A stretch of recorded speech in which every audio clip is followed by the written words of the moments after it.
Boa tarde, grazas a todos e a todas por vir a esta nova sesión da Semana Galega de Filosofía, a número 37. Hoxe temos connosco a Yolanda Mato, vai nos falar sobre un tema do que xa saiu algo estes días, que é sobre os materiais, as materias primas que posibilitan, que fan posible a construción de todos os aparellos digitais e electrónicos cos que nos manexamos e nos manexan nas tecnoloxías TIC. Vou falar entón de Quenei Yolanda Mato, fai parte do padroado da Fundación Montescola, é unha fundación que está radicada en Froxán, tamén de Viciña, da comunidade de Froxán, de Lousame, que ademais ten reconhecemento por parte do ICA Consortium, que é un organismo que depende da ONU, polo labor que fai este monte vecinal a prol do medio ambiente, como se compatibiliza a xestión do monte coa preservación dos seus valores naturais. Ten este reconhecemento, como digo. Tamén participou Yolanda na creación de moitos materiais educativos sobre os impactos da minaría, por exemplo, co material da mina Contamina, que foi premiado pola Universidade das Nacións Unidas no ano 2019, tamén no ano 2020. Ela traballa como editora, tamén é traductora de libro infantil, e como investigadora no grupo de investigación Vitraga da Universidade de Vigo. É licenciada en traducción e interpretación por esta mesma universidade, onde tamén completou un mestrado en edición, un diploma de estudos avanzados en traducción e tamén o certificado de aptitude pedagóxica. Tamén é traductora literaria e traductora intérprete xuramentada. E, ademais de todo isto, tamén é activista, ademais de traballar na comunidade ou no monte veciñal de Froxán, e formar parte da Fundación Montescola, tamén é membro da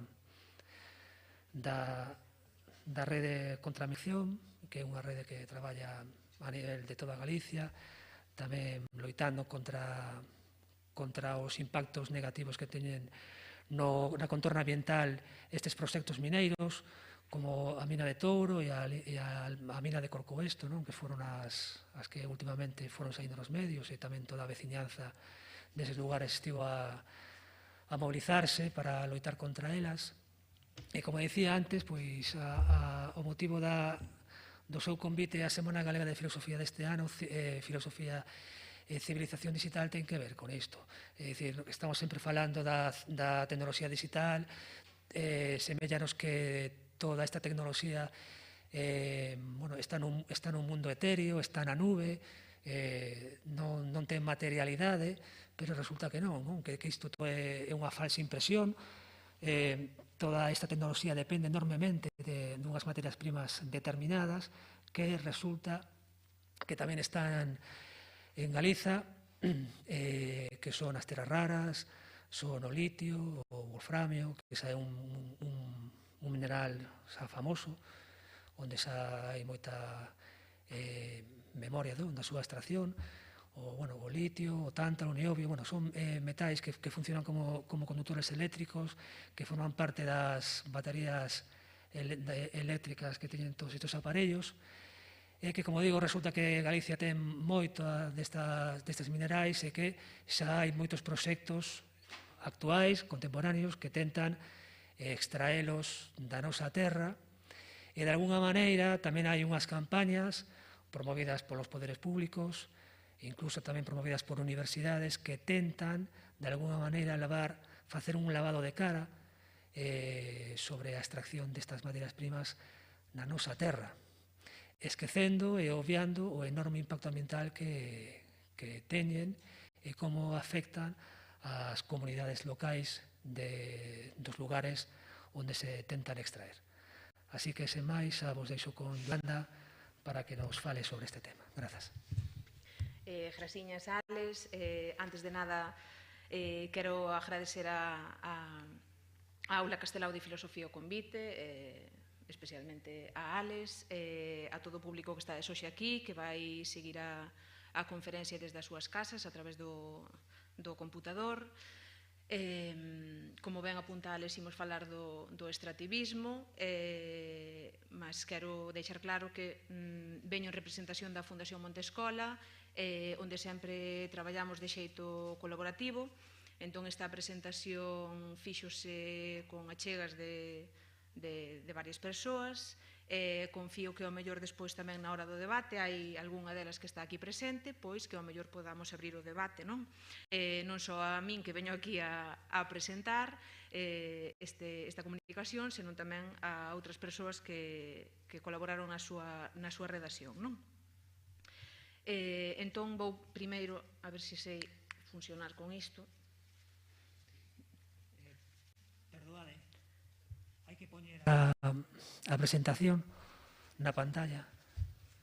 Entón, primeiro vou pasar a falarvos un pouquiño do proxecto da Fundación Montescola antes de entrar en materia.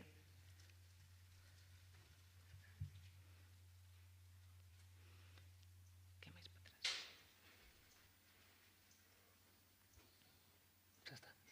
Non, ten que ir para o inicio, porque aquí é onde está. Sí. Dolle eu? Sí, a ver se ti se capaz de dar para atrás. Ah, non, xa está aí, vale, non o vejo. Que ten retardo, se te dice.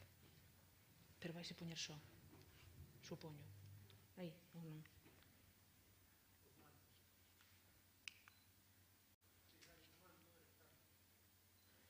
Agora. Ben. Moi ben. Entón, vou presentarvos rapidamente o que é a Fundación Montescola. A Fundación Montescola nasceu en 2017 como un proxecto educativo por volta dunha aula da natureza na aldea da que formo parte, de Froxán, e foi xa en 2019 cando se estableceu como fundación de interese xeral sen fins lucrativos. Como dixen antes, sempre basease no traballo colectivo e colaborativo dos seus membros e ten como finalidade fundacional a defensa ambiental. Desde o proxecto educativo, desde os seus inicios hasta agora seguiremos, a Fundación sempre colaborou estreitamente coa comunidade de Montes, da que formo parte, na restauración e na conservación ambiental, e no apoio á conservación comunitaria, que, como ben dixo antes Ales, en 2017 recibiu o recoñecemento de comunidade conservada de área conservada por comunidades locais e povos indígenas, non? Xunto coa comunidade de Montes traballamos tamén, dado que todo o noso territorio forma parte dunha concesión mineira, traballamos xunto coa comunidade, pois, desde as accións xudiciais e administrativas, pois, digamos, a desvendar os impactos da mineración que nós vivimos moi de perto, non? Como traballo un pouco en positivo, quixemos dar a coñecer esta realidade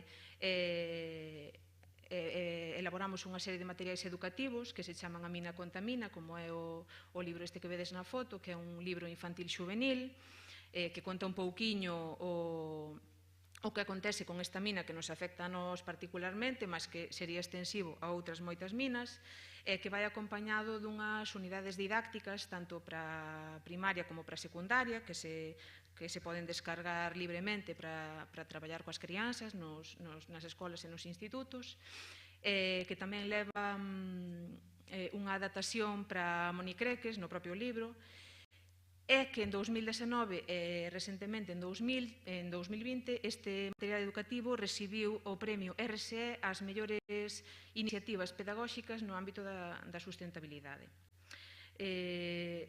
Deixo-vos aquí tamén o noso correo electrónico porque agora vou comezar coa presentación, entón vou dar demasiados datos, espero non saturarvos con tanta cifra, non é tanto nin para que memorisedes, senón para que teñades un pouco unha idea das barbaridades que se queren facer, que se están a facer.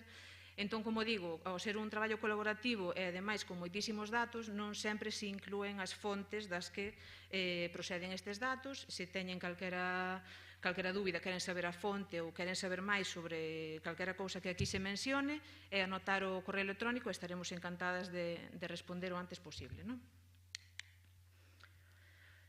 Entón, é importante saber, como di tamén un pouco o cartaz da Semana Galega de Filosofía, en que hora vivemos, non? Antonio Guterres, o actual secretario xeral das Nacións Unidas, dicía hai uns meses, en 2020, pois dicía que vivimos nun momento no que a biodiversidade está a colapsar, non? 1 millón de especies están en risco de extinción, os ecosistemas están a desaparecer diante dos nosos ollos, estánse a estender os desertos ao tempo que estamos perdendo humidais. E cada ano desaparecen 10 millóns de hectáreas de bosques. Ai, perdón, que aquí non o pasei, non? Vale, por súa vez, no contexto da pandemia, Inger Andersen, a ver se o vexo aquí, porque senón non lle sei os nomes de memoria, é parte das Gupta, un economista que posiblemente oíron falar algunha vez del, pois dicían, a causa da COVID-19, dicían que quizás sexa a natureza que nos está a mandar unha mensaxe, non? Unha mensaxe de SOS á civilización humana, poñendo o foco sobre a necesidade de vivirmos dentro dos límites do noso planeta. Ai, perdón, que isto vai moi lento.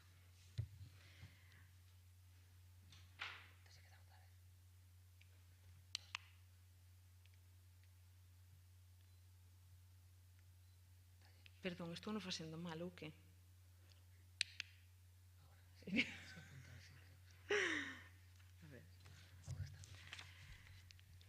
Vale, tamén no ano 2020 saía na revista Nature, en Scientific Reports, un informe que apuntaban os autores nas súas conclusións que en base ás taxas actuais de consumo de recursos e a estimación da taxa de desenvolvemento tecnolóxico, o estudo mostra que temos unha posibilidade moi baixa de menos do 10% na estimación máis optimista de sobrevivir sen sufrir un colapso catastrófico. E apuntaban que só quedan algunhas décadas antes do colapso catastrófico da nosa civilización, non? Entón, por iso é bo situarnos e ver qual é o momento no que nos atopamos, non?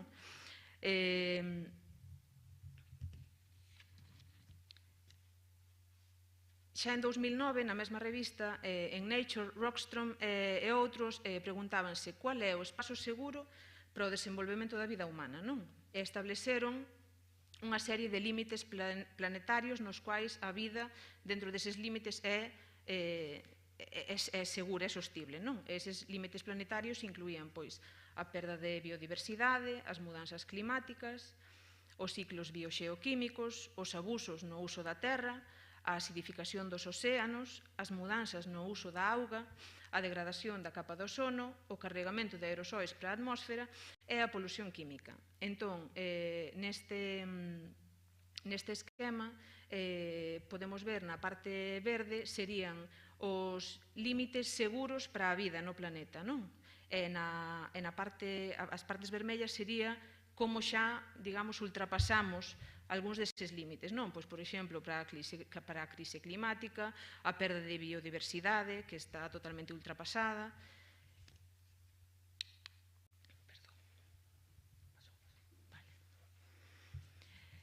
Entón, este é o momento no que nos atopamos, un momento de caos climático e aquecimento global, no que o 1% da poboación máis rica consome o dobre de enerxía do que o 50% máis pobre, no que A pegada material, é dicir, os recursos que consumimos, estimábase que eran 90 millóns de toneladas en 2017, que xa aumentaron 70% desde o ano 2000, coa previsión de que esa pegada material aumente até 190 millóns de toneladas en 2060, segundo datos da ONU.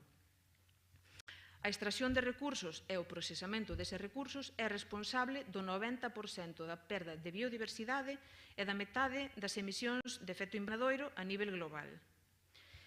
E cun crecimento moderado, que está entre aspas, porque, en fin, non se lle pode chamar moderado ante o momento que estamos, seguir crecendo, ni moito menos o 3%, pois, cun crecimento moderado dun 3%, a produción mineira debería duplicarse cada 25 anos. E imos ver agora por que motivo a produción mineira, para seguirmos crecendo, por que a produción mineira se debería duplicar cada 25 anos. Entón, que pretendemos facer? Pois xorde no territorio europeo o coñecido, seguro que oístedes falar, o coñecido como European Green Deal, non? Que é o Pacto Verde Europeo, e que son unha serie de políticas que intentan abordar todos estes asuntos, e que establecen varias tendencias. As máis salientables son estas tres: a digitalización, que ten moito a ver tamén co tema da semana, as enerxías renováveis e os vehículos eléctricos. Entón, vamos a empezar coa digitalización. Lamento, de verdade, a cantidade de datos, pero está interesante tamén para facernos unha idea do material que circula por aí, que facemos con todos estes materiais. Non sei se foi o meu teléfono que sonou, desculpas, que vou...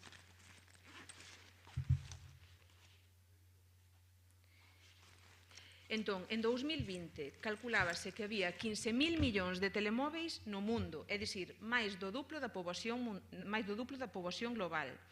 É dicir, que cada persoa tiña polo menos 2 telemóveis. Isto é algo que seguramente nos pasa a maioría dos que estamos aquí, ou haberá quen teña un só, ou haberá quen teña 3 ou 4. Calculábase tamén que había 2.000 millóns de computadores e que a inmensa maioría dos telemóveis se desbotaban aos 2 anos de uso, é dicir, que cambiamos cada 2 anos de telemóvel non sei se no mellor ou no peor dos casos, e xa digo, haberá xente que leve o teléfono máis tempo ou que efectivamente que o cambie máis a miúdo, non?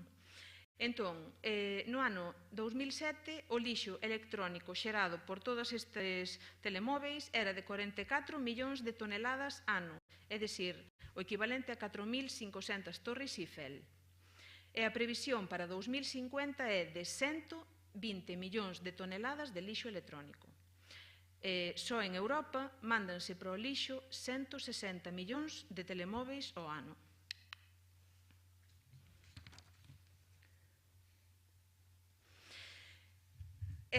Preguntarémonos, e que ten un telemóvel dentro, non? Pois un telemóvel inclúe ata 50 metais distintos. Entre eses 50, case todas as terras raras que están agora tan de moda, non? Que escoitamos moito falar de que son moi necesarias para seguir fabricando teléfonos, tablets, etc. Os telemóveis absorben o 5% da produción mundial de ouro, prata e cobre e o 20% da de cobalto e paladio. máis do 40%, case a metade, da produción mundial de cobre, estaño, indio, antimonio e terras raras vai para aparellos electrónicos, neste caso non só telemóveis, sino computadores, tablets. E máis do 80% do conteúdo metálico de un telemóvel é reciclable. É dicir, máis do 80% do que ten un teléfono pode ser reciclar e volver a usar, non? Mas non se está facendo.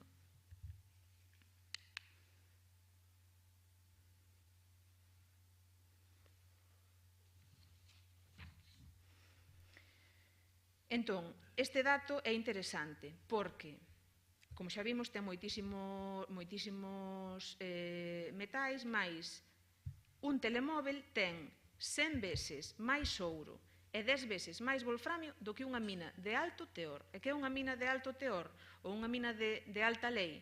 Pois é unha mina na que o mineral que ten valor comercial se atopa nunha gran proporción en contraposición á rocha encaixante e outros minerais que non teñen valor comercial, pero que tamén hai que extraer para chegar ao mineral que ten valor comercial, non? Pois unha mina que ten unha alta porcentaxe de mineral en cuestión que ten o valor comercial, pois un telemóvil ten aínda 100 veces máis ouro do que esa mina de alto teor e 10 veces máis wolframio do que esa mina de alto teor. Outro dato interesante, extraer cobre ou ouro do lixo electrónico é 13 veces máis económico do que extraelo de minas convencionais. Entón, por que non se está a facer?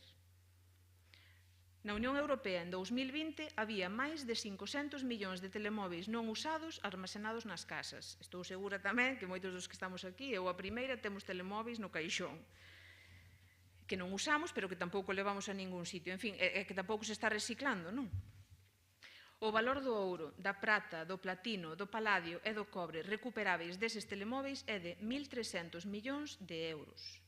Mais, a pesar de todo isto, de toda esta cantidade de metais que hai nos teléfonos e que se poderían reciclar e reutilizar, a pesar disto, 9 de cada 10 teléfonos móviles son incinerados, queimados ou enterrados en vertedeiros. Co problema que iso, ademais, acarrea, non? Despois de contaminación das augas, etc.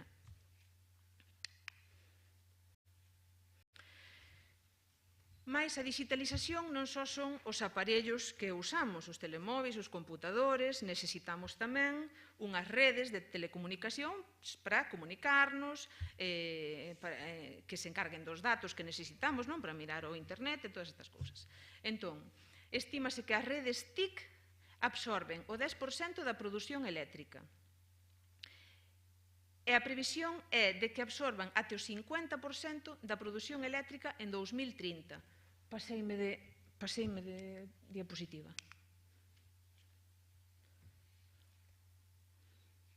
Ben. O sector digital é o responsável do 4% das emisións de CO2, é dicir, moi por riba, máis incluso do que todo o sector da aviación. O 80% do tráfico de datos nas redes é para vídeo, é dicir, para que usamos internet, non? Pois o 80% do tráfico de datos é para vídeo, a maior parte para entretemento e calcúlase que un 15% para pornografía. É dicir, a crise da COVID trouxo consigo pois que non nos podíamos deslocar, que non nos podíamos mover, empezamos a comunicar non a través do computador, a través das redes, as aulas virtuais ou como esta mesma conferencia, non? Que digamos que era necesario non continuar coa vida e máis non nos podíamos deslocar, mais a maioría dos datos que usamos é para entreternos, para ver vídeos, para ver o Netflix, para estas cousas, non? A Internet das cousas tamén, Internet of Things, que é conectando casas, vilas, cidades, oficinas e apeiros, que todo o que temos na casa estexa conectado a Internet, e que a neveira nos encargue o brick de leite cando xa non nos queda, estas cousas. Que implica? Pois implica estender estas redes, non? Estas redes TIC. Entón, a máis alto espectro de radiofrecuencia, necesítanse máis repetidores, máis satélites, e tamén cos seguintes problemas que iso acarrea e dos que non imos falar hoxe aquí, non? Mas a pregunta filosófica, se queredes, é se a digitalización soluciona os nosos problemas. Estamos vendo que, bon, o da mobilidade, pois sí, non? Mas soluciona todos os nosos problemas ou só cría novas necesidades? Ben, a segunda das tendencias dese Green Deal son as renováveis. Todos sabemos que o caos climático nos obrigou a descarbonizar, non? A prescindir da combustión de combustibles fósiles, pois para a xeración de enerxía, para o aquecimento, para os vehículos. Mais, cos padróns actuais que temos de consumo e de crecemento, e prescindindo dos combustibles fósiles, habería que multiplicar por 4 a produción actual que non se sustenta neses combustibles fósiles. É dicir, ninguén quere unha central nuclear, estánse cerrando centrais nucleares, mas se prescindimos das fósiles, había que multiplicar por 4 esas centrais nucleares. Entón, 900 novas centrais nucleares. construir 13.000 novas megabarraxes hidroeléctricas, non minicentrais, senón megabarraxes. 70.000 novos megaparques eólicos, que, bon, na Galiza tamén xa estamos vivindo ora unha ondanada de eólicos que nos queren xantar por todas partes, non? E 74.000 novas megagranxas solares. Mais, todo isto a que prezo, non?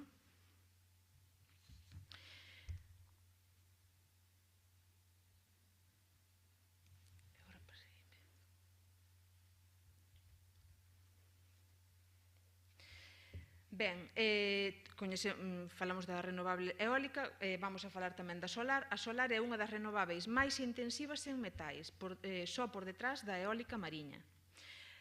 A solar consome o 18% da produción anual de prata.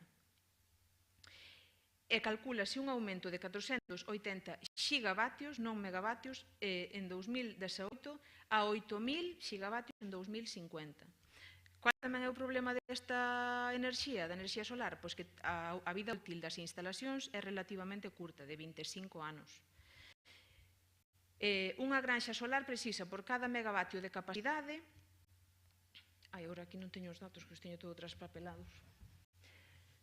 Precisa por cada megavatio de capacidade 162,5 toneladas de ferro, 16 toneladas, 1.000 kilos de aluminio, 2,2 toneladas de cobre, 2 toneladas de aso, de aceiro, 0,55 toneladas de cromo, 0,5 toneladas de manganeso, 0,46 toneladas de estaño, 0,23 toneladas de níquel, 0,16 toneladas de zinco, etc. Nese etc. incluiríanse outros minerais que serían en cuantidades moito máis baixas que o zinc, máis que tendo en conta que para unha granxa solar de tamaño medio de 84 megavatios, como esta que temos na fotografía, precisaríanse, é dicir, se por cada megavatio de capacidade necesitábamos todas esas toneladas, etc., e outros materiais en menores cuantidades, para unha granxa solar de tamaño medio e de produción de 84 megavatios, similar a esta, precisaríanse,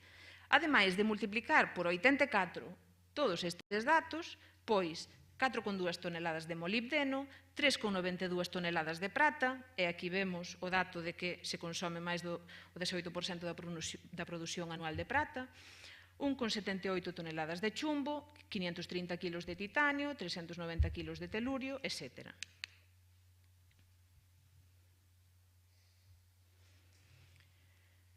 Ben, a demanda de neodimio e disprosio aumentou 700% e 2.600% respectivamente para cada un destes minerais por cada parque eólico. E a Unión Europea prevé aumentar 25 veces a produción eólica marítima até 2050, é dicir, colocar no mar 80.000 turbinas para unha previsión mundial de 1.400 xigavatios. O mesmo problema que a solar é que a eólica tamén ten unha vida útil de 25 anos, relativamente curta.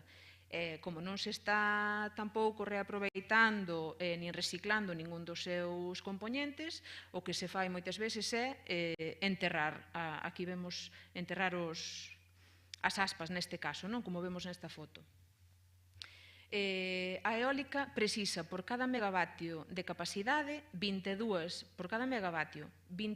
toneladas de ferro, 2 toneladas de aluminio, 2,7 toneladas de cobre, 126 toneladas de aceiro, 0,1 toneladas de níquel e 0,1 toneladas de neodimio.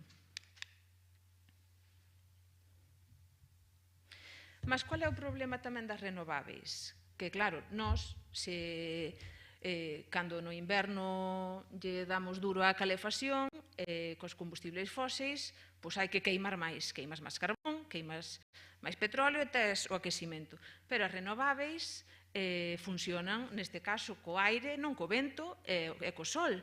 E non sempre fai o mesmo vento, nin sempre fai o mesmo sol. Entón, quere dicir que hai flutuacións estacionais que requiren capacidade de armazenamento de enerxía, é dicir, lugares con baterías que almacenen enerxía extra para estes momentos nos que non hai vento ou sol, non?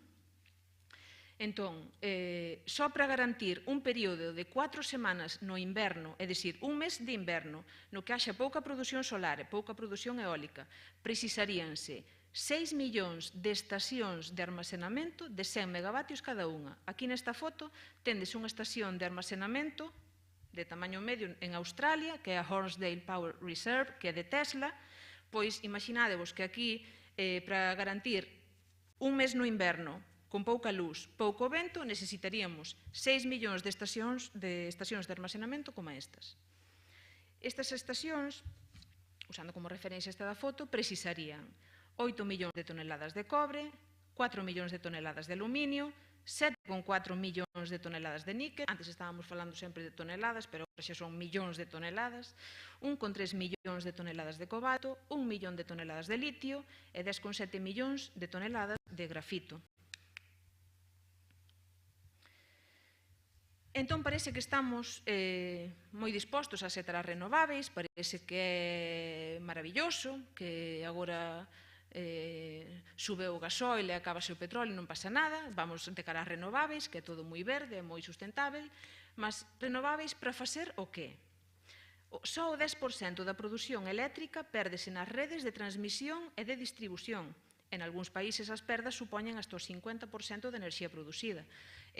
Dadevos conta na Galiza que producimos máis enerxía da que consumimos, non? De toda a para que se manda para Madrid, pois o 10% da produción pérdese nesa rede de transmisión. O 10% do consumo doméstico débese ás perdas de espera, é dicir, esas luces vermellas que vemos nos aparellos, non? E que supoñen, ademais, o 1% das emisións globais de dióxido de carbono. O 10% do consumo global de electricidade é para aire acondicionado, que ao mellor este 10% podíamolo aforrar aplicando melloras de aquecimento nas vivendas, nos edificios, etc. E tamén as perdas de conversión de corrente alterna para continua, que é a que necesitan os computadores para carregar os telemóveis, etc. Pois estas perdas de conversión son do 20%. E que tamén se podería solucionar ao mellor tendo nas casas enchufes onde directamente tes continua e outros onde directamente tes alterna, non? E a terceira tendencia que establecía este Green Deal, o Pacto Europeo, son os vehículos eléctricos. Estímase que hai no mundo 14.000 millóns de vehículos e que electrificalos, poñelos todos eléctricos, requeriría 339 millóns de toneladas de baterías de ión litio.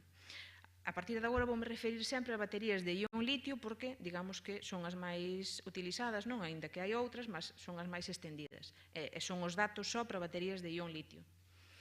Entón, só na Europa substituir 260 millóns de vehículos precisaría 65 millóns de toneladas de baterías que por súa vez teñen un montón de materiais, de minerais.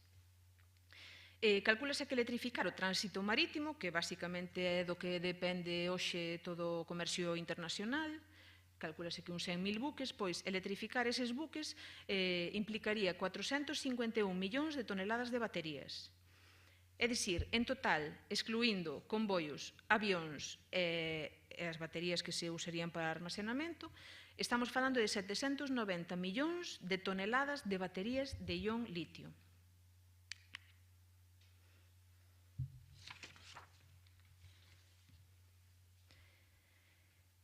E que precisan esas baterías?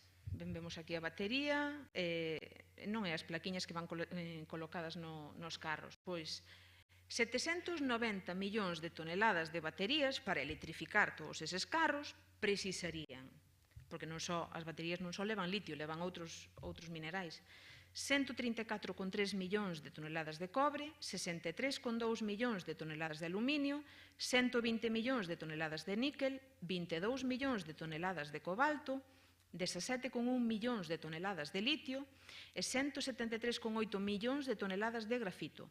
Só para baterías, é dicir, non estamos contando os metais necesarios para construir os vehículos ou os buques, que tamén fan falta, nin os necesarios para construir as instalacións de produción e de armazenamento de enerxía como as que vos enseñei antes de Australia, non estamos a contar esas instalacións para carregar esas baterías, nin tampouco estamos contando con que hai que ter baterías de recambio, porque as baterías vanse estragar moito antes cos vehículos, nin as baterías necesarias para outros apeiros, non para outros aparellos, computadores, tablets ou os teléfonos.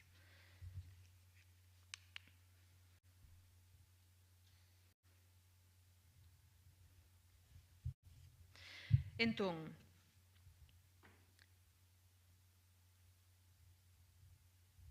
o problema de todo isto de electrificar tantísimos carros sería que faríanos falta moitísimo mineral, non?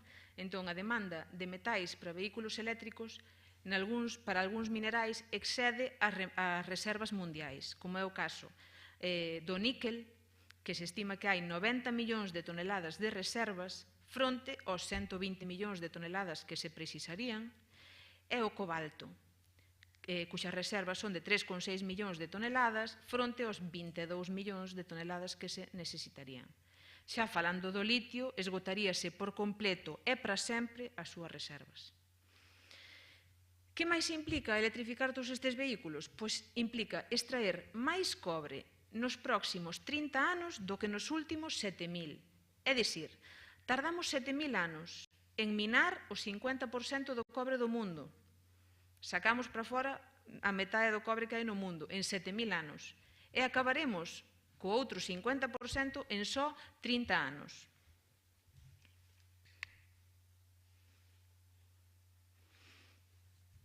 Moi ben, queremos os vehículos eléctricos, mas para facer o qué? Pois os carros eléctricos gastan a maior parte da súa enerxía, igual que os convencionais de agora, non?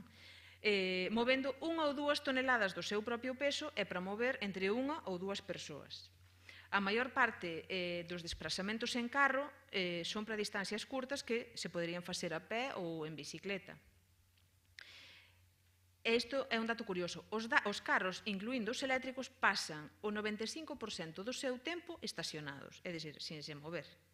E calcúlase que o custo da conxestión do tránsito, é dicir, o tempo que estamos parados nun atasco, é de entre o 2 e o 5% do Produto Interior Bruto anual. E que o 70% das familias que posúen un carro, é dicir, 700 millóns de unidades domésticas, sairían gañando en sistemas de compartillamentos de carro.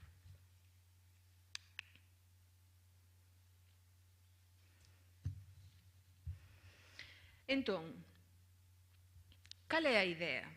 A pesar de todo, queremos os vehículos, queremos as enerxías renováveis, mas cal é o panorama? Pois temos este señor que é Simon Michaud, que forma parte do Instituto Xeolóxico Mineiro de Finlandia, que en principio non se pode sospeitar que sexa nin ecoloxista, nin que estexa en contra da minería, nin do extractivismo, non?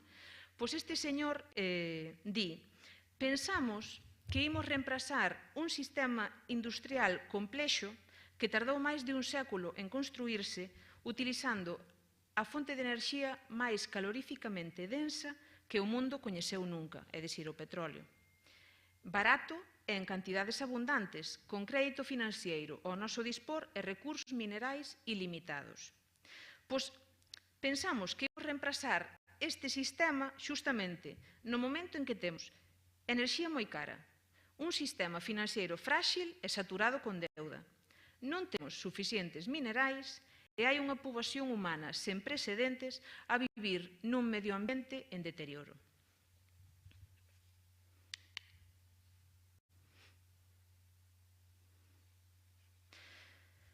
Tamén Janis Potočnik, co presidente do Painel Internacional de Recursos, xa no 2018 apuntaba que a escaseza de recursos non será o que faga cambiar o comportamento das persoas. O que vai facer mudar o comportamento da xente son as consecuencias ambientais e para a saúde que está a causar este consumo excesivo e irresponsable dos recursos.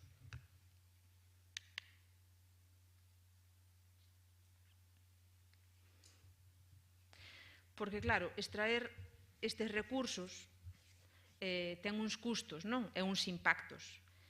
E cuáles son os impactos da mineración? Pois a mineración é unha das industrias máis contaminantes e mortíferas no planeta. Contribúe de forma neta á mudanza climática e á destrucción ambiental. É unha das actividades con máis corrupción asociada en todo o mundo. E aquí falo por experiencia propia, podemos pensar que aquí non existe esa corrupción, e aquí hai corrupción e connivencia total das administracións coas empresas mineiras. 150 empresas mineiras controlan o 90% da extracción global, é dicir, 150 empresas mineiras controlan prácticamente toda a extracción do mundo. E a oposición á mineración, todos sabemos que en moitos países se soluciona con asasinatos. En 2019 foron asasinados máis de 200 defensores ambientais, a maioría deles en conflitos mineiros. Podemos pensar, e de feito aquí non pasa, non hai asasinatos a defensores ambientais, mas sí que aquí as empresas, digamos que fan unha contrainsurxencia suave, non? É unha enxeñería social coa xente do lugar e cos opositores á minería que é realmente destructiva tamén, non?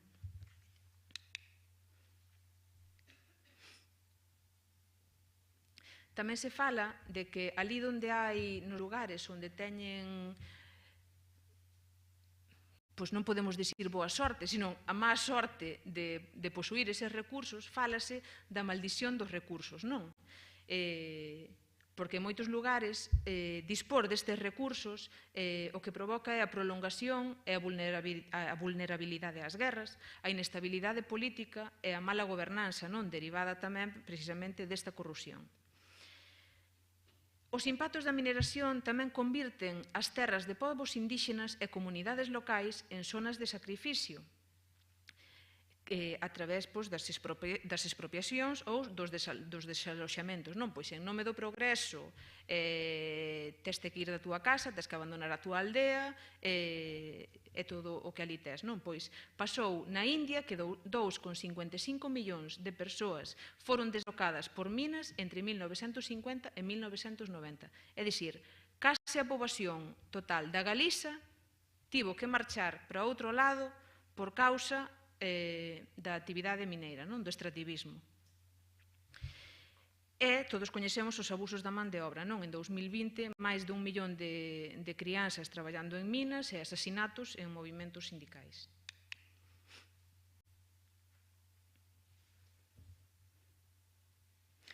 Vale, e vamos falar quais son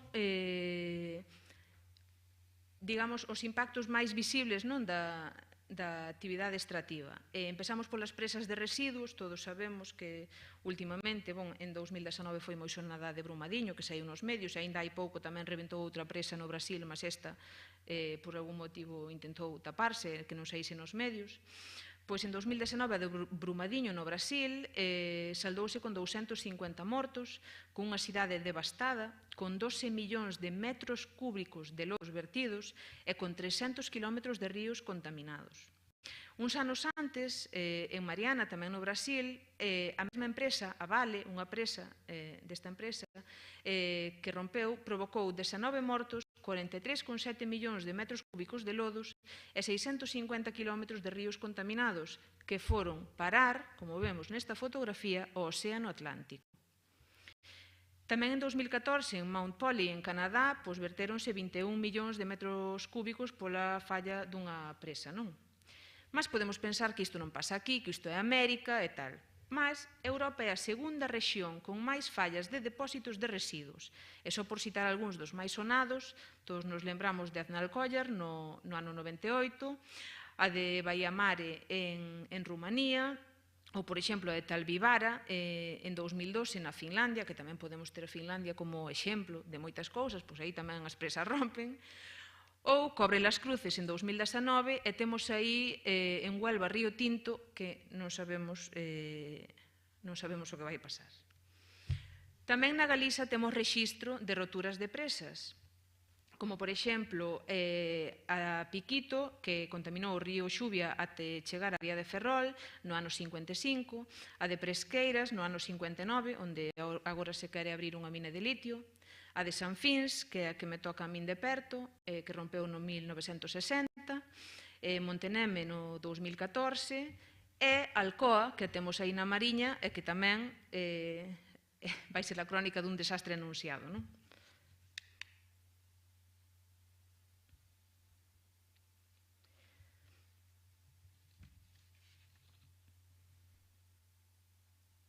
Segundo un informe de 2020, Safety First, no que tamén participou Montescola, as presas de residuos mineiros están fallando con máis frecuencia e gravidade. A redución da lei das minas, é dicir, cada vez as minas xa se explotaron, as que tiñan, digamos, o material de valor comercial, as que o tiñan en maior proporción xa foron explotadas, entón cada vez van quedando minas onde custa máis extraer ese mineral, pois a reducción da lei das minas implica duplicar o volumen de lodos por cada unidade de mineral. É algo fácil de entender, non? Ao haber menos concentración do mineral con valor, pois hai que mover máis rocha, hai que mover máis minerais que non teñen valor comercial e desbotalos, claro, entón, presas máis amplias e zonas máis amplias para albergar todos eses residuos, non? A concentración do cobre nas minas reduciuse desde 1,8% no ano 1933 hasta o 0,5% na última década. E que implica que agora as minas xa non teñen tanta lei, xa non teñen eses minerais tan concentrados? Pois implica máis volumen de materiais movidos, implica máis enerxía para sacar eses minerais, para procesalos, máis impactos ambientais e presas máis grandes. En Chile, a reducción das leis entre 2001 e 2017 implicou un aumento de 130% no consumo do combustible e o aumento do 32% na electricidade por cada unidade de cobre.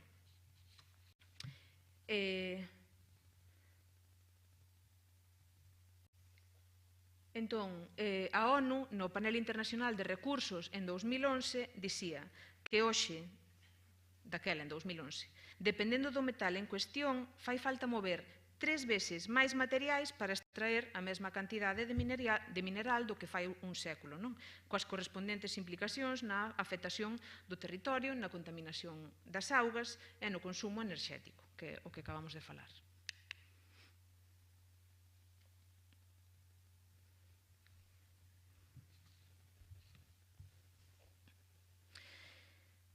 E qual é a consecuencia de todo isto?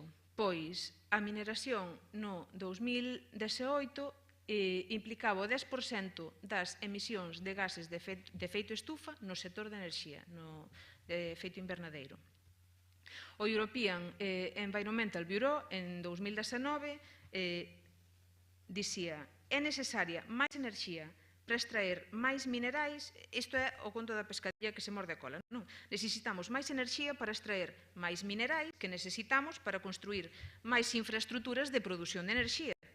Esa enerxía, en parte, é necesaria para proporcionar a enerxía adicional que nos fai falta para extraer máis minerais e así sucesivamente, non? O crecemento verde falou moito do desacoplamento, que se basea no mito de que a eficiencia tecnolóxica vai permitir que dispoñamos de cada vez máis bens e servicios cun impacto ambiental moi escaso. Estamos vendo que non, que cada vez o impacto é moito maior, non?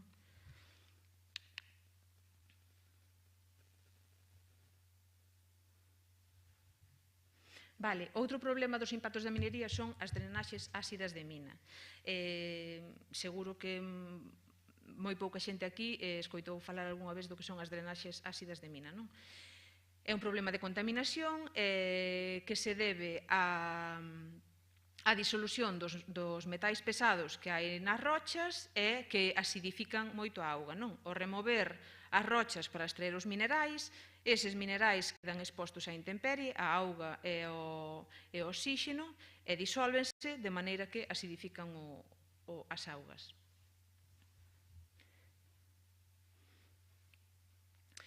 A ONU considera as drenaxes ácidas de mina, e fixadevos que é algo do que non oímos falar e que, de feito, en moitos proxectos mineiros nin sequera se teñen en conta moitas veces, pois a ONU considera que as drenaxes ácidas de mina son o segundo maior problema ambiental global despois da crise climática.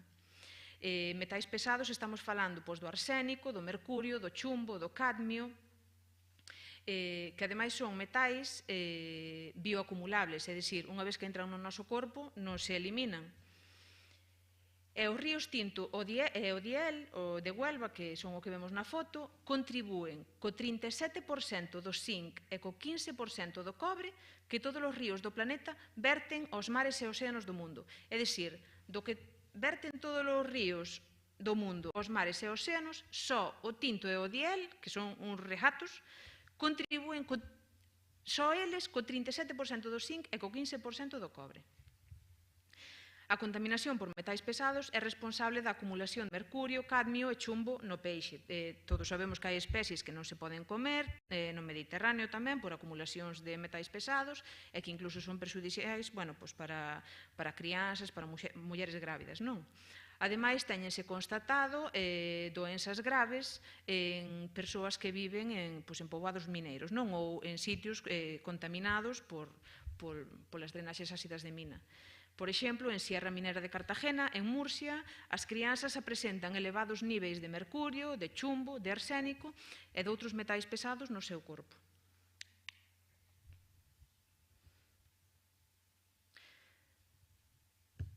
Temos aquí á dereita unha foto da... Gracias.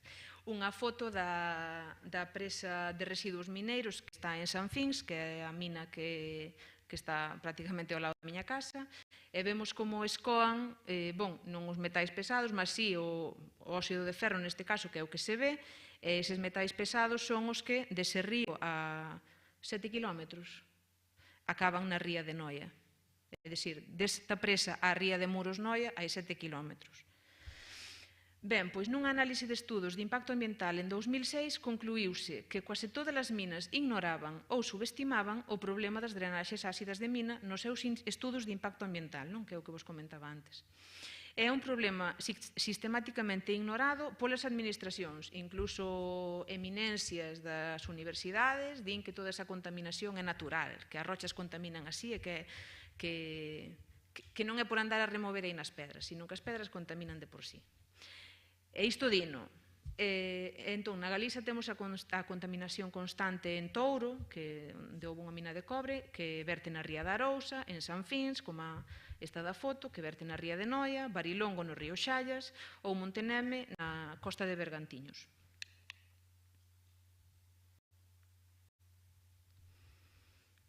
Falábamos antes da zona de sacrificio, comentábamos o caso da India, non? Que se desplazaron todas estas persoas por causa de sacar ali minerais.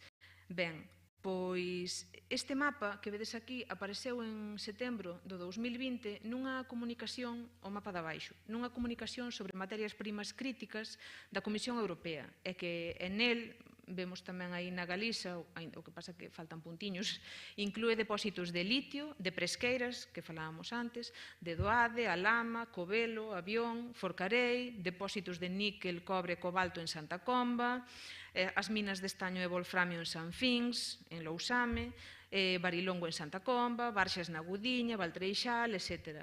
Decoltan na Penouta, en Viana do Bolo, o proxecto de Touro que se quere reabrir de cobre ao leste de Compostela, de terras raras na Serra do Galiñeiro, que tamén sae así unha e outra vez, e o de Ouro en Corcoesto e Salave, non? Entón, vai ser a Galiza zona de sacrificio por quereren abrir todas estas minas.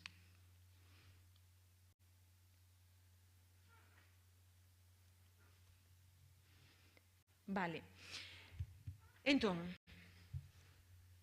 todo moi negativo, todo o que implica este crecemento desmesurado, todo o que implica en termos de recursos o extractivismo, mas hai alternativas ao extractivismo? Pois o extractivismo non só implica extraer recursos naturais dos ecosistemas para convertelos en mercadorías e en residuos, senón que tamén extrae a forza de traballo da sociedade sen unha compensación xusta. Extrae a máis valía criada polas traballadoras para beneficiar o accionariado desas mineiras. Extrae recursos públicos e subsidios. Temos constancia de que reciben moitas e moito diñeiro en axudas estas empresas para maximizar o lucro e externalizar as negatividades ambientais.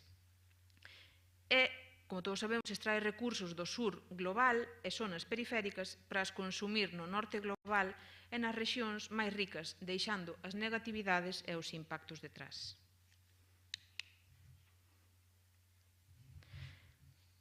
E frente ao extractivismo, dicía Kenneth Boulding en 1966 que había que facer unha economía da nave terra, non?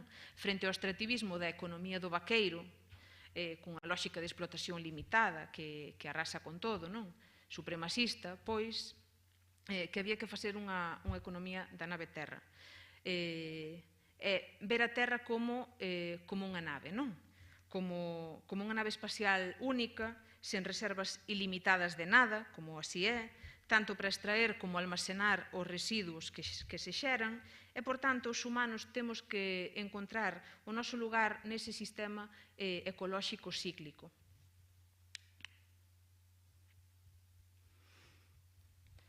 Seguramente oístes falar moitas veces do decrecimento, o post-decrecimento, como alternativa para conquistar a xustiza social e ambiental na nave terra. Téñense feito moitas propostas de decrecimento, mas imos aquí citar as 8 R's do ciclo do decrecimento de Serge Latouche, que seguramente moitos de vos coñecedes.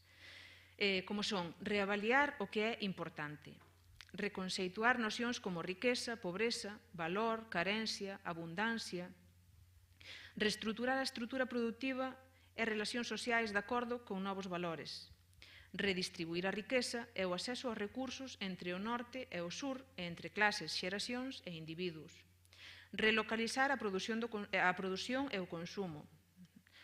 Teremos que pensar se está ben que estexa todo na China e que todo veña por mar e que estea todo localizado ali queda todo o lixo. Reducir a produción e o consumo, especialmente dos bens e servicios con pouco valor de uso e elevado impacto ambiental. Reparar e reutilizar os produtos e reciclar os residuos. Hai países nos que desgravan a declaración da renda, pois reparar os electrodomésticos, non? Isto desgravana, é algo que se debería de estar a promover, non? E reciclar os residuos. Ben, mentres deixemos que sigan abrindo minas, non se vai tomar a serio a reciclaxe, non? Isto de sacar os metais dos telemóveis, todos eses minerais que conteñen, non se vai tomar a serio iso mentres permitamos que se sigan abrindo minas e se siga quitando mineral de aí, non? Entón, a reciclaxe non vai ser un feito mentres sigamos permitando que furen todo o territorio, non? Entón, pois, nesta hora teremos que escoller, sabendo o momento no que estamos e o que se nos ven en riba, cual camiño escoller, non? Se o do crecimento económico, o da extracción dos recursos, que son limitados, o da contaminación, o da perda de biodiversidade, e, basicamente, como dixíamos ao inicio,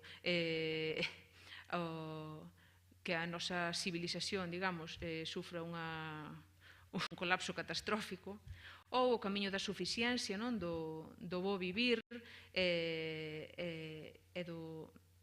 en acorde cos recursos que ten a terra, cos recursos limitados e sabendo usar isto, digamos, con sentido común.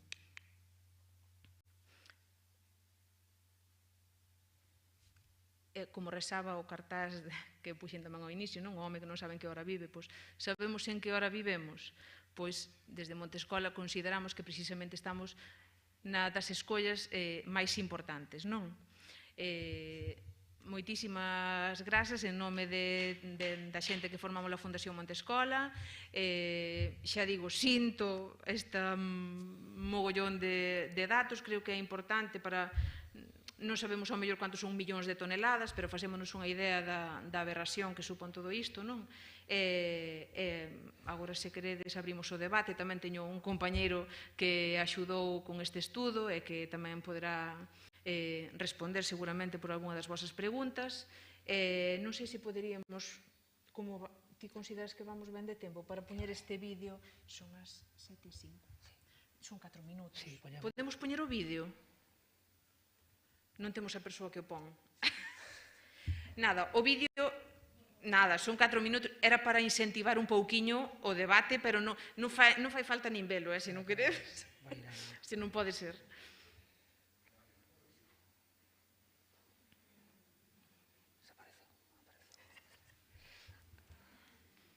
É un vídeo que vin e que me pareceu particularmente duro, pero que reflicte perfectamente como é que chegamos hasta aquí.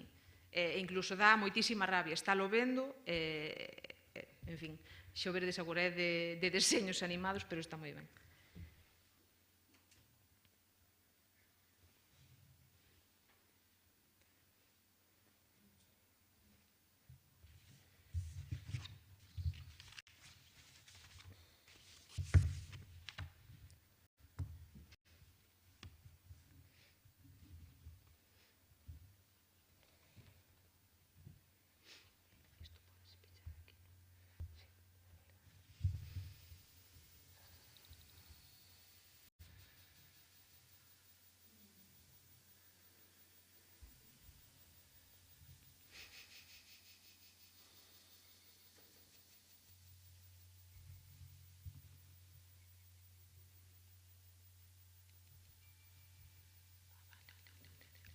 Vedes ben.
Damos a quen lle interese, escríbenos a Montescola.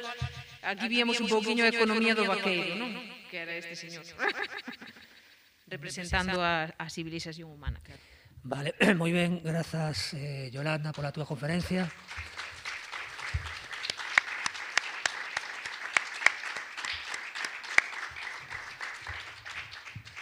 Penso que estivo moi ben, que foi moi ilustrativa, checaches unha chea de datos, puxeches polo miúdo pois o que significa a tecnoloxía digital que sustenta precisamente a civilización digital da que estamos a facer esta análise na Semana Galega de Filosofía.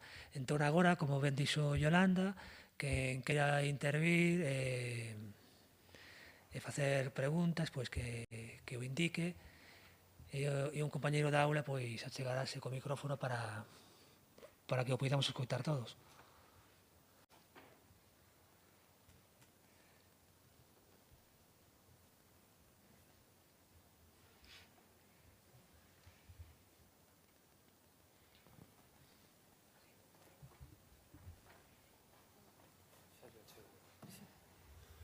Bueno, yo quisiera aportar un dato que leí el otro día y que me parece que deja todas estas proyecciones a 30 años y a 50 años, las deja en la irrealidad absoluta.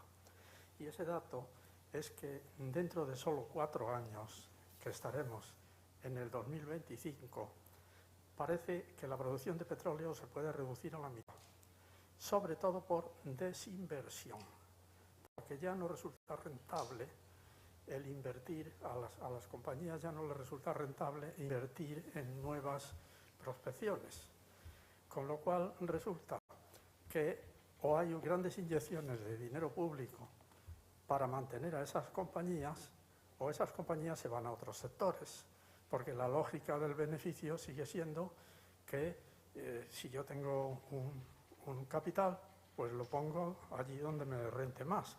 Y no solo por voluntad del dueño del capital, sino por la voluntad colectiva de todos los que en bolsa juegan con las acciones de esas empresas. Es decir, es un fenómeno muy difícil de evitar sin una economía de otro tipo. Entonces, ¿qué vamos a hacer si dentro de 4 años tenemos la mitad del combustible fósil, por lo menos del petróleo, y tenemos que reducir seriamente la energía que vamos a dedicar a buscar fuentes de energía y a reproducir el sistema? Realmente el colapso yo lo veo mucho más próximo de lo que dice, mucho más. Bon, sí, eu particularmente tamén o vexo moito máis perto, estou totalmente de acordo, necesitamos de crecer sí ou sí, non? Estamos sempre falando de prospeccións a tan longo prazo que hasta parece que non as vamos nin ver, non? Como cando se falaba do pico do petróleo, hai uns anos e ninguén cría que iba a chegar ese momento, non? Ese momento chegou e pasámolo, e seguimos vivos e non morremos aínda, non? Parece que xa nos íbamos extinguir daquela.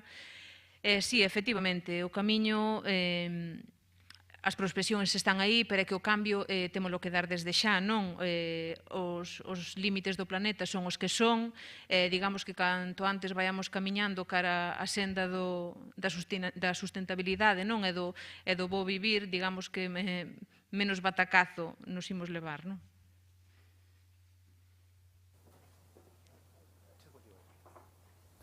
Mira, boa tarde. Mira, falaches de Alcoa como un risco xa evidente, non? Eu pregunto unha cousa, que se non me podías concretar máis, se se trata do encoro que teñen para recoller a auga ou se trata dos barrios vermellos que teñen depositados.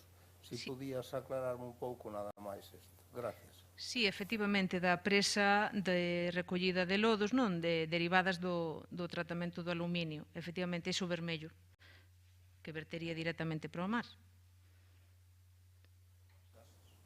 Sí, claro, por suposto.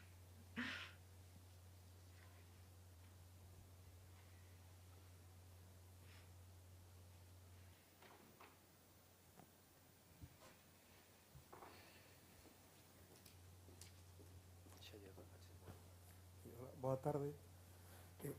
Parecía, non, no que é información que nos chega en xeral, era que estamos no fin dos combustibles fósiles e que, polo tanto, había que darlle un cambio. As diferentes reunións internacionais, como fixeste referencia de Europa, parece que van entonces por sustituir os combustibles fósiles por enerxías renovables e así sustituir os carros que utilizan enerxías fósiles por carros eléctricos. Estamos nun proceso, híbridos, logo eléctricos, pila de hidróxeno, metal eléctrico tamén, etc. Pero claro, o problema que nos planteas entón é que a alternativa, o reciclaxo, enerxía eólica, enerxía solar, presenta outros problemas tamén, engadidos, e incluso non está claro que haxa capacidade suficiente de materias primas para poder facer esta sustitución, non? Como os que reivindican, por exemplo, sustituir a necesidade de estos movimentos de introducir de novo as nucleares, porque son moito máis limpas, tamén presentan un problema. A equivalencia en nucleares, o que dan actualmente outro tipo de enerxías actuais, precisaría con mellor máis materias primas, uranio, que non hai. Entonces, claro, a pregunta é se o que parece alternativa e que nos venden como alternativa non é alternativa. Por que nos venden eso como alternativa se non o é?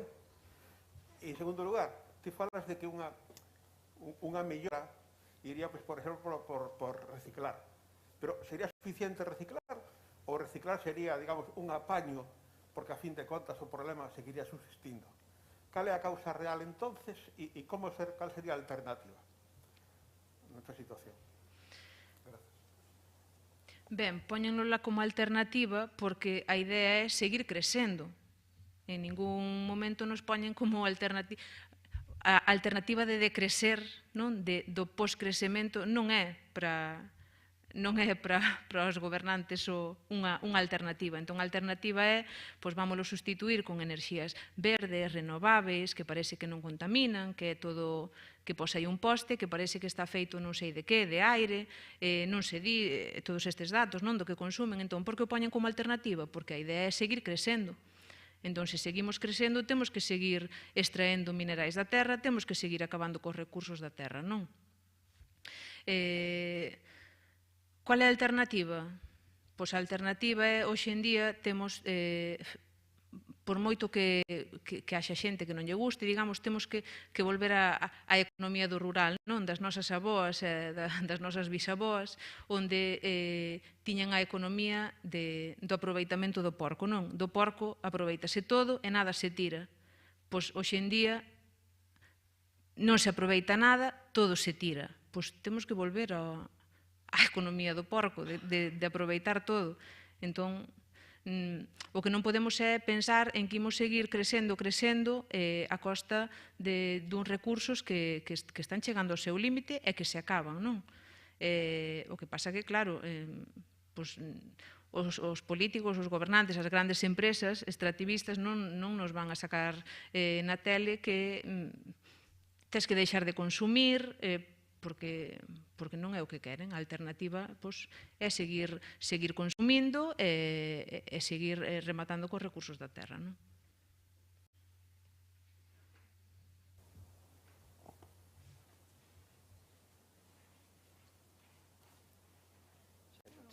Xa non quería falar nadie máis. Non quere falar nadie. Non, quere falar. Queres falar, ti? Bueno, a min deixásteme abrallada, pero eu como xa vivo abrallada, porque son moi maior, teño 88 anos e xa vivo na loita constante. Vamos a ver, empezaches dicindo que pertenecías a unha cousa que se chamaba, a unha asociación que se chamaba Monte Escola. Unha fundación. Eres de aquí de Galicia, lógicamente. Bueno, entón a min encantaríame saber como lle explicas aos nenos que de repente toda Galicia este convertida en un eucalital, que toda Galicia haya deixado de ter cereixas, haya deixado de ter noces, haya deixado de ter castaña, haya deixado de ter todo a riqueza que tiñamos sempre, e de producir, polo menos, 2 ou 3 colleitas de cogumelos. Agora temos un suelo absolutamente desertizado, uns árboles que non reciclan o CO2, eso seguro. Debaixo isto xa me ouxeron decir tantas veces, debe ser un aburrimento escoitarme a min, pero debaixo dos bichos estos que se acabo de citar, dos invasores estos, pois aí non hai un grilo, non hai unha culebriña, non hai un vermelho, como lle chaman, un gusaniño, non hai nada. Acabouse a vida debaixo do eucalipto. E resulta que nós estamos tan tranquilos. E como non, se é a Xunta que manda plantar máis eucaliptos e Ence a que defende a presencia dos eucaliptos para poder usarlos. Levamos máis de 30 anos loitando coa deslocalización de Ence. Perdoádeme, porque eu, como xa teño 88 anos e xa son unha vella, xa non me importa dicir pecados. Sempre fui unha persona moi culta, pero ahora non son. Que coño estamos esperando para sacar a Ence de aí? A min interésame moitísimo, todísimo, o que me estás contando de recoller os minerales da terra e de todo eso. Pero nos aquí en Mercurio, mira, unha das veces que intentaron mellorar a ría, dragala, Púxose a ría color rosa e tuveron que parar. Nós temos mercurio aquí todo o que queremos. E, ademais, non o temos aquí. É que cando fai 30 anos Defensa da Ría comenzou e tal e cual, chamou o hospital de Juan Canalejo de la Coruña diciendo cuidado que se os disparan los paralíticos cerebrales y los niños Down, los síndromes de Down. O sea que lo tenemos todo y seguimos esperando y seguimos queriendo crecer. Yo lo que quiero es volverme a bañar en cocheras, yo lo que quiero es volver a tener mi ría como estaba, yo lo que quiero es volver a pasear en piragua y que los arroases, los delfines, vengan detrás de mí hasta el puente del Burgo. Y no esta ría, que desgraciadamente es preciosa, porque claro, como la vemos por encima, ya está. Bueno, perdóname que te haya desviado de lo tuyo, pero lo que está claro es que lo nuestro está ahí y tenemos que sacarlo. Y una de las cosas por las que quiero que me recuerde el mundo cuando me muera, porque dirán, aquella vieja que hablaba en las cosas, que decía tonterías. No, no. Quiero que me recordéis todos los que estáis aquí y los que podéis venir, que no es lo que nos hacen, es lo que nos dejamos hacer. Sí, desde logo. Desde logo, eu da comunidade de Montes da que veño, da aldea de Froxán, que somos 5 casas, a nosa aldea estaba rodeada de eucalipto. Precisamente en 2017 foi cando, con este proxecto dunha aula da natureza, digamos, móvil, que non tiña un sitio físico, senón que a aula da natureza era todo o territorio, todo o noso monte, non? Pois empezamos a colaborar con escolas, con crianzas, para empezar, para que viñesen coñecer como funciona unha comunidade de monte, como era a toma de decisións, máis como estaba o monte e como se podía transformar, non? Entón, eliminando eucaliptos, plantando especies autóctonas, as crianzas veñen cada ano, en caso de ser un árbore de frutos, recoller os frutos, veñen sacar os fieitos de arredor. Eu vivo nunha aldea que aínda está rodeada de eucalipto e que estamos intentando erradicalo pouquiño a pouco, con a axuda de moita xente tamén, a través das brigadas deseucalitizadoras, que tamén foi un proxecto que nasceu un pouquiño ali na miña aldea. Efectivamente, debaixo do eucalipto non hai nada, pero debaixo do eucalipto tamén están os carballiños, e por iso hai que tumbar os eucaliptos para que os carballiños saian arriba. O problema do eucalipto é outro máis, non? O do crecemento, o do consumo, e todo isto. Ao final está todo relacionado e digamos, a quen lle vai ao lombo é a terra e tamén a nós, que ao final os que saímos prexudicados somos nós, non?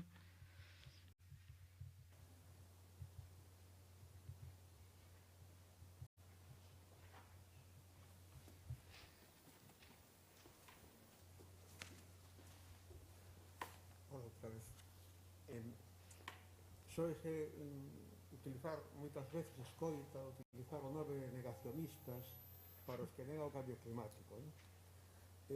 Eu a verdade é que non me creo nada deso. Non me creo que existan os negacionistas, realmente. Desde o informe do Club de Roma, o informe Stern coñecido, hai moitos informes que poden ler aí en prensa, certa prensa, claro, informes para organismos oficiais dos Estados Unidos, informe para o Pentágono, para o Congreso, informe para gobernos europeos, que hai moitos informes feitos oficiais e solicitados e pagados polo que diríamos polas élites políticas e económicas. Entón, a mí me parece que o que nos acabas de decir, ¿no?, o saben perfectamente. Pois que as grandes élites políticas e económicas están ao tanto do desastre que se avecina. Están ao tanto de por donde imos.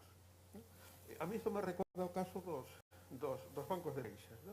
Os bancos de peixes non os acabaron con eles os fontaneros, nin os arquitectos que foi a pescar, senón que foron as empresas pesqueiras, os que teóricamente están máis interesados en que se mantiveran. Parece pois que hai como un dominio absoluto do corto prazo, e inda que saibas o que vai pasar, é igual, non? Creo que nesto, non sei, me parece instructivísimo as distopías de ciencia ficción, non? o futuro que nos presentan, que sempre nos presentan despois do desastre, despois do colapso, non? Ti pensas que realmente as élites políticas e económicas son tan cínicas na súa propaganda, nas que por outra parte nos culpabilizan, se nos reciclásemos, nós todos, claro, o cual non digo en saber que se chama mal reciclar, está moi ben, pero parece que o culpable é a humanidade, o ser humano, nós que non reciclamos suficientemente, non? Cando eles saben perfectamente cal é o motivo. Ti crees que hai tanto cinismo sabendo, e ti crees que realmente o saben, o sea, compartes que realmente saben por onde imos? Que plan teñen? ¿No? Pregunto, que plan crees que teñen? O sea, cando nos afoguemos todos estareles no barco de encima, como cal é o plan que podemos facer os que non queremos afogarnos, claro. O que eu penso efectivamente que é unha carreira cara ao abismo, non? E como dis ti, é dun gañar a corto prazo e xa digo, unha carreira cara ao abismo. Que penso que son tan cínicas? Sí, efectivamente. Que vamos gañar ou que vai gañar esas élites, eses lobbies, que van gañar cando todo estexa destruído? Pois, eu non o sei. A verdade, non o sei. Pero sí que sei que a forza de moita xente loitando contra algo, pois acaba facendo efectivo ese cambio, non? Bueno, nas loitas nas que eu me atopo un pouquiño máis na loita mineira, que se ve que cando a xente fai algo, non está esperando sentada que esas élites veñan a resolvernos a vida, pois ao final iso dá os seus frutos, non? Entón, ao mellor, pois non temos que estar esperando a que as elites cambien de idea ou nos digan que por este camiño imos equivocados, imos cara ao abismo. Ao mellor temos nós que frenar e dar volta para atrás, non? E non ir guiados pola maioría cara ao abismo, senón coller e dar volta. Pero, bueno, isto é algo que poden opinar moita xente, é unha opinión persoal.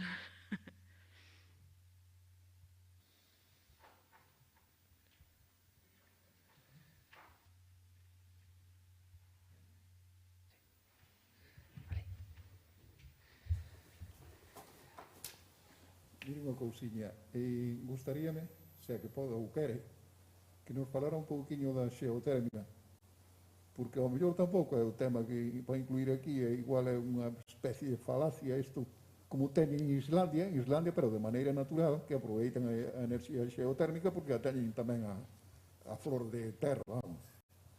E despois, ou sea, eu despois de falar vostede teño a moral nos pés. Estou afundido, de verdade. E solamente a luz que lle vexo ao fondo do túnel é desta xente que, como dixe vostede, que fai de crecemento. Esta xente que se vota ao rural, nas parellas, e moi instruídas, o sea, normalmente son xente moi xoven e con moita preparación. Se van ao rural e viven, levan os seus nenos e consiguen vivir facendo isto como se chama, agricultura ecolóxica. A mí é que é unha maravilla. Están bastante mal vistos polo sistema porque non consumen casa. Ese é o problema. E eu creo que de verdade o decrecemento sería a solución. Por favor, se quere falarme algo da xeotérmica, que estou así un pouco confundido.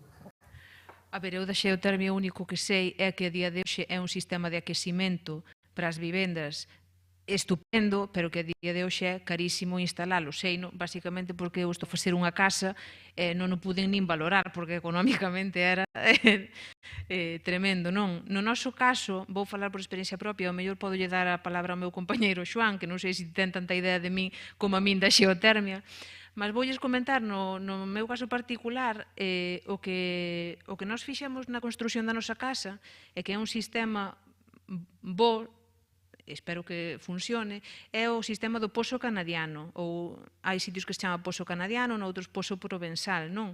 Que é aproveitar, meter uns tubos de ventilación á casa é para evitar ter que andar a ventilar, non abrir as xanelas no inverno e que che entre o frío, ou no verán e que che entre a calor, pois é un sistema nos quais a ventilación vai enterrada uns cuantos metros baixo terra, de maneira que ese aire que che vai entrar na casa, no inverno gana case un par de grados, é dicir, méteche un airiño un par de grados máis quente na casa, porque ven soterrado varios metros baixo terra, e no verán méteche o aire máis fresquiño, non? Entón, é un sistema super barato, non implica a infraestructura da xeotermia, en principio é un sistema que se usou moito e que agora volve a estar na moda e que é un sistema de aquecimento, digamos, e de refrixeración, non? Falamos do tantísimo que consume o aire acondicionado, pois é un dos sistemas, non, de aquecimento e refrixeración das vivendas. Entón, podolle contar disto do Pozo Provenzal como alternativa á xeotermia para quen non teña tanto diñeiro. Non sei se alguén aquí está aposto na xeotermia, non sei.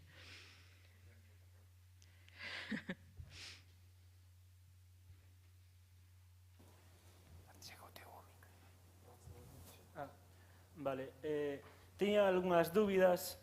Unha delas é o que comentabas de todo o que era necesario, digamos, para facer, por exemplo, as placas voltaicas, para, digamos, a enerxía solar e demais. Eso, falando con xente, decían, teñen medito, que eso cambiou unha barbaridade desde hai 10, 20 ou 30 anos, e que realmente, digamos, cada vez é necesario moito menos para telas e que duran moito máis. Nese sentido, o mellor en perspectiva, aínda que hoxe en día, digamos, non fose posible, digamos, usalas, no futuro, o mellor sí que sería moito máis posible. Quería preguntar sobre eso. Bueno, pero eu parto da idea de que todo o que se vai facer non vai ser por xeración espontánea, non? Non vas ter aquí un pote e vas botar un pouco de pó daqui e outro pouco dali e pof, e faz maxía, non? Entón, que imos mellorar. Estou segura de que se vai intentar mellorar a eficiencia enerxética de todas esas enerxías e de todas esas infraestructuras, mas volvo a repetir, para todo é necesario minerais e metais, é dicir, para facer todas estas cousas necesitamos enerxía, para isto necesitamos os minerais, non? Entón, non digo que cada vez non se logre unha eficiencia, non? É unha duración maior destas granxas ou destas instalacións, mas o caso é que o incremento de enerxía de materiais necesarios vai aumentar se queremos seguir crecendo, entón que hai aí un límite, non? Un límite de recursos que non nos vai deixar continuar, é así, non? Entón, bueno, que por onde hai que tirar? Como as placas solares consumen tantísimos minerais e os eólicos e duran tan pouco tempo, pois vamos intentar que duren uns aniños máis ou que leven menos minerais.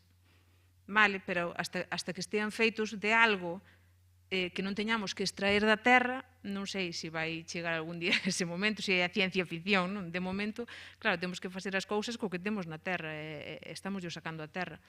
Entón, o camiño non creo que xa tanto ir para facer máis eficientes esas instalacións, senón para vivir dentro da suficiencia, non?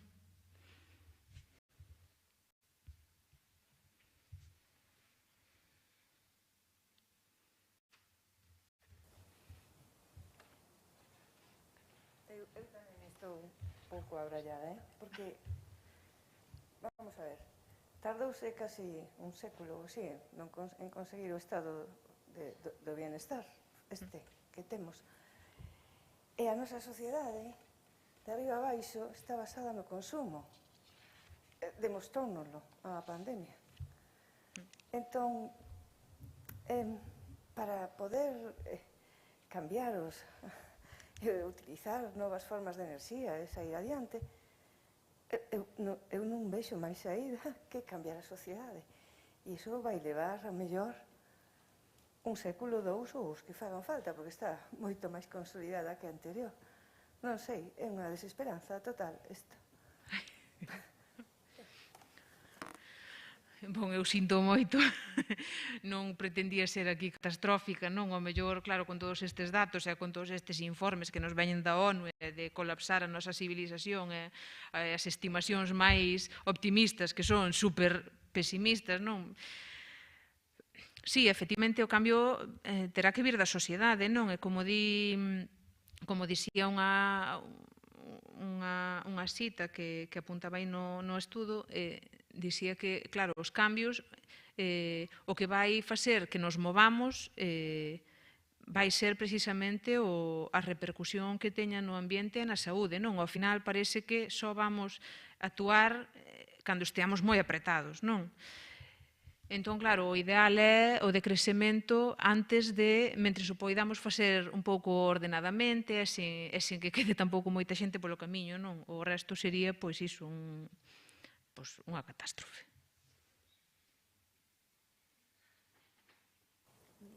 Eu quería saber que se fai co reciclaxe. O reciclaxe que ao final non se fai nada. Nada. Está aí, tírase e acabouse, porque ademais ten uns anos de vida. Sean neveras, sean televisores, dura tanto tempo e acabouse. Retirámolo e que facemos? Pagamos o qué? Sí, claro, mercamos outro, non? Pero iso non é o suficiente. No, claro, O esencial é reciclar, é que os aparatos, en vez de durar 6 anos, como xa veñen previstos para durar 6, 10 anos, máximo. Bueno, pois nada máis. Por que non pode durar moito máis tempo? Eso non é normal. Eso é porque lle dan permiso para que duren ese tempo. Nada máis. Entón, o problema é que non ten. Porque a mí mándame reciclar e logo toda a vida reciclando. Toda a vida. E resulta que detrás desas empresas de reciclase son as mismas que contaminan. Non o entendo. É que é anormal. De feito, a ver, unha das medidas sería, pois, punir ou directamente prohibir a obsolescencia programada, non? O sea, é como esta bombilla que a día de hoxe ainda alumea despois de non sei cantos anos, pois, porque se teñen que escangallar aos X anos, ou... Entón, efectivamente, que as cousas non se estraguen ao cabo dos 2 anos de uso, ao cabo da garantía, esa é unha maneira, digamos, de prolongar a vida útil dos aparellos, non? E como dixen antes, falase moito de reciclaxe, oímolo moito, e hai moitísimas campañas de reciclaxe que parece que estamos continuamente reciclando e non se está facendo, porque mentre saia máis barato ou máis, digamos, que non se castigue todo o que deriva da extracción mineira, non? Todos eses residuos, toda esa contaminación. Entón, ve unha empresa, explota estes minerais, deixa esta comunidade con toda a porquería.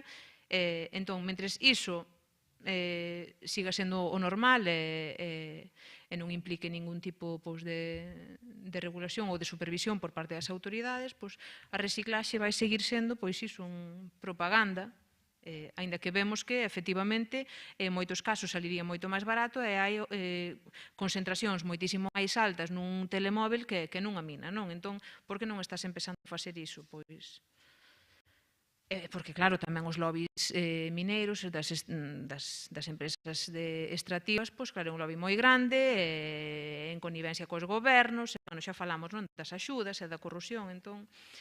Por iso tamén é importante non deixar, unha vez que ti a estas empresas non lles deixes alternativa, pero sigamos necesitando ter eses minerais, entón empezarase a tomar en serio a reciclaxe deste tipo de aparellos digitais.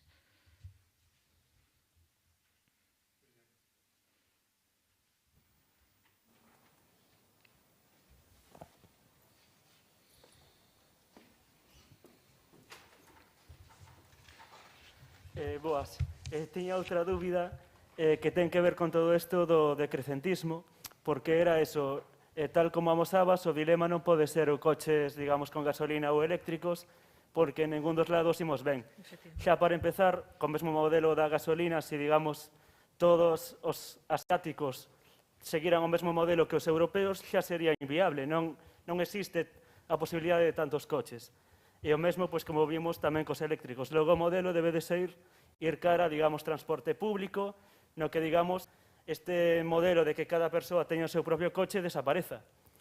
Pero o problema deso, tal como vai a realidade en Galicia actualmente, na que cada vez, digamos, hai máis dispersión poboacional, na que tamén cada vez hai menos buses, e digamos que as poboacións están moito máis desconectadas, sobre todo no rural, porque moita xente o abandona, e aínda que haxa xente que volva, digamos que a tendencia xeral é o contrario. A cuestión é que aí o vexo complicado, porque, digamos, para poder sobrevivir esas persoas precisan ese coche para ir ás cidades, senón quedan totalmente desconectadas.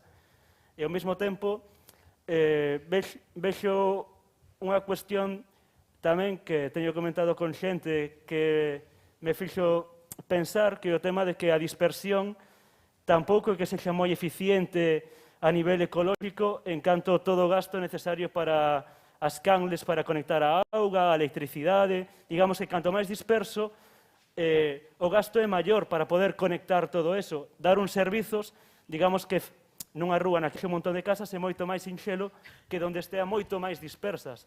Por iso hai tamén soese asociar o decrecentismo tamén con eso, como víamos antes, de ir ao rural, pero realmente o decrecentismo en Galicia de cara ao futuro debe de ser eso ou debe ir cara a outro camiño? Non sei, polo que podades reflexionar vos sobre o decrecentismo e sobre as posibilidades aquí na nosa terra. Vale, eu se mo permitides voulle pasar a palabra ao meu compañeiro Xoán para contestar, que me pideu, pero só che vou a comentar, mira, na miña aldea, que somos 5 casas, 6 casas hai anos, a traída de auga fixeron os veciños, captamos a auga nunha rocha no medio do monte, non? E fixemos os veciños e así está. Entón, quero decir que hai, sistemas, se xa falamos dun sistema de saneamento que pon o Consello e tal, xa estamos falando de outras cousas, pero as aldeas poden ser soberanas e sustentables en materia de moitas instalacións, non? Con respecto ao tema do transporte público e dos carros, pois mira, un exemplo bo tendelo aquí en Pontevedra, non? Que se fixo moita cousa peatonal, vamos, para prescindir tanto do carro, non? Entón, nas cidades estaría ben iso, facer cidades onde a todos os sitios podes chegar en 15 minutos andando, non? Ou en bici, ou mellor dispoñer que haxa un banco de bicis, un banco de patinetes, estas cousas, non? Pero claro, para iso tamén as cidades se teñen que adaptar e facer cidades pensadas para o peatón e non tanto para o vehículo, non? Respondeche, Xoán, tamén. Non tanto como responder, non, pero iba a dicir que é un desafío moi interesante. Non, e tamén falaba Yolanda, non, do tema das tecnoloxías digitais e como as tecnoloxías digitais, por exemplo, teñen moito potencial para resolver grande parte destes problemas, non? Por exemplo, na nosa aldea, que somos 20 persoas en 5 casas, estaba agora botando a conta, mentre te falaba, non sei se temos 12 ou 13 carros. 2 ou 13, ou 10 ou 12, polo menos. E a mellor en toda a aldea valíanos con ter un. E iso é os sistemas que, por exemplo, en algúns sitios sí que se están desenvolvendo de compartillamento de vehículos, e aí, a mellor na nosa aldea non faría falta, mas sistemas máis amplos, sí que se están facendo posible en base ao uso desas tecnoloxías. E iso sí que creo que é, por exemplo, un uso racional das tecnoloxías e das redes e da nube, digamos, para minimizar a pegada que temos material en tantas outras cousas como pode ser o transporte, non? E non o uso que, por desgracia, sí que se está dando sobre todo a esas tecnoloxías. Naqueles lugares, digamos, onde o transporte público ten problemas de, que se chama capilaridade, non? De que non dá chegado, ainda que no rural no seu día tamén había, colapsou moitísimo, non? O transporte público no rural, pois sí que pode haber outros sistemas como de compartillamento de vehículos e nos, de feito, témolo falado, non? Creo que acontece tamén algo parecido co tema da produción enerxética, non? De que estamos afeitos a estes sistemas de produción centralizada e o mellor había que ir camiñando para eses sistemas alternativos de produción eléctrica descentralizada onde, por exemplo, na nosa aldea hoxe por hoxe é ilegal, mas podríamos ter unha microturbina que máis ou menos hidroeléctrica no noso caso, aproveitando un pequeniño salto onde, polo menos no inverno que hai auga, pois sí que se crearía esa suficiencia local. O mellor noutros sitios non é viável, pero pode haber outras formas e tal vez o camiño é máis ben por aí, non?